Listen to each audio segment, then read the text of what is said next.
সুপ্রভাত বন্ধুরা, আজকে আমি সকাল সকাল উঠে পড়েছিলাম কারণ আজকে আমি যাচ্ছিলাম মাঠ প্র্যাকটিস করতে। আর আমার সাথে যাচ্ছিল দুই বন্ধু।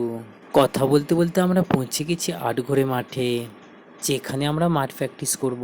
তারপর বন্ধুরা আমি তাড়াতাড়ি করে বুট পরিয়ে নিলাম কারণ আমরা দৌড়াবো বলে। বন্ধুরা আমাদের রান করা হয়ে গেছে, তারপর আমরা একটু ব্যায়াম করে নেব। তারপর বন্ধুরা ব্যায়াম করার পর সাইকেল নিয়ে চলে এলাম বাড়ি। বাড়ি এসেই বন্ধুরা তাড়াতাড়ি করে ছোলার ছাতু গুলিয়ে খেয়ে নিলাম। আর আমার কিছু জিএস পড়া বাকি ছিল, সেগুলোও পড়ে নিলাম। তারপর বন্ধুরা রেডি সেডি হয়ে বেরিয়ে পড়লাম পড়তে যাওয়ার উদ্দেশ্যে। আমি রেলগেট থেকে স্টেশন হেঁটে হেঁটে যাচ্ছিলাম। তো বন্ধুরা আমি স্টেশন পৌঁছে গেছি, আমাদের ধাত্রীগ্রাম স্টেশনে। তারপর বন্ধুরা কথা বলতে বলতেই চলে এলো আমাদের ট্রেন, যেটা ছিল ব্যান্ডেল লোকাল।